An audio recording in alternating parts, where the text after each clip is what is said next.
Helo blant bwlcoch. Heddi, i ni mynd i gael stori Alun yr Arth yn y castell. Rydyn ni'n mynd am dro heddi, medde mam a dad, i rywle arbennig iawn. Roedd Alun wrth ei fodd. I ble? I'r syrcas? I'r ffair? I'r siop deganau? Na, Alun, atebodd mam a dad, i'r castell. Fi, meddai Alun. Mae castell yn llawn o hen hanes ddiflas. Ar y ffordd i'r castell, gwelodd Alun siop. Mam, dad, edrychwch. Mae'r siop yn gwerthu cleddyfau, bwau a seithau. Ond llusgodd ei fam a'i dad Alun druan o ffenest y siop. Terdiw ar y castell, Alun, mynnodd mam a dad. Ond beth am y siop, gwaeddodd Alun. Mae'r siop yn llawer gwell na ryw hen gastell. Does dim byd yno. Roedd mam a dad yn mwynhau ymweld â'r castell, ond roedd Alun wedi diflasu'n llwyr. Mae'n well gen i chwarae gyda chleddyf, tarian a bwa saith, meddai'n dryst. Tyrd yn dy flaen, Alun, galwodd mam a dad. Beth am i ni ddarllen hanes Owain Glyndŵr? Owain Glyndŵr? Meddai Alun. Pwy ydi o? Hanes Owain Glyndŵr.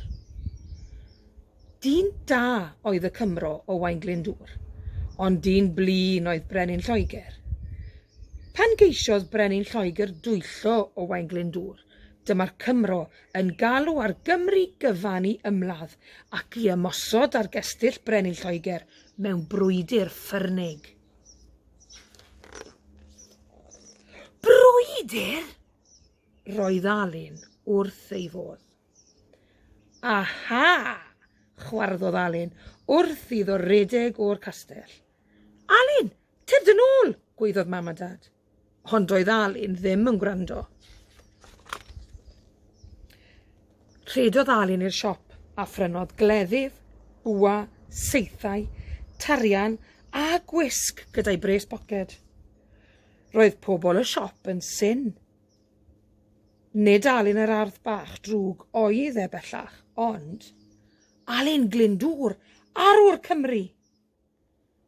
Dyma'r castell, rhaid i ni ymosod, gwaeddodd Alun, yn union fel ei arwr Owain Glyndŵr.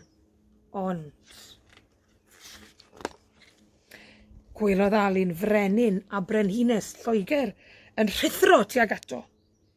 Tyrd yn ôl, Alun yr Arth bach drwg, gwaeddodd y ddau, a oedd yn swnio'n debyg iawn i mam a dad. Na, fydd Alun Glyndŵr byth yn ildio, atebodd Alun. Rhedodd ar ôl y gelyn gyda'i gleddyf. Aw! Bloeddodd Brenin Lloegr.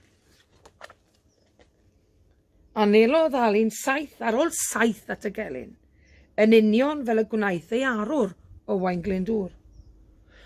O'r diwedd, roedd Alun Glyndŵr wedi ennill y frwydr. Safodd ar ben wal y castell gan chwifio baner y ddraig goch yn falch. Ond llithrodd Alun wrth i'r wal ddymchwel. Bloeddiodd Alun. Doedd e ddim yn debyg iawn i'w arwr bellach. Beth ar wyneb y ddeiar wyt ti'n neud, Alun? Dwrdiodd mam a dad. Mae'n ddrwg gen i, meddai Alun. Eisiau bod fel fy arwr, Owain Glyndŵr oeddwn i. Roedd Alun yn barod am ffrau go iawn, ond yn sydyn gwelodd rhywbeth rhyfedd yng nghanol y cerrig. Beth yw rhain? Gyfynnodd Alun. Coron a chleddyf Owain Glyndŵr? Bloeddiodd mam a dad. Does bosib. Wel, Alun bach, rwy ti wedi darganfod trysor mwyaf gwerthfawr Cymru. Cafodd Alun ei longyfarch yn fawr gan bobl bwysig iawn.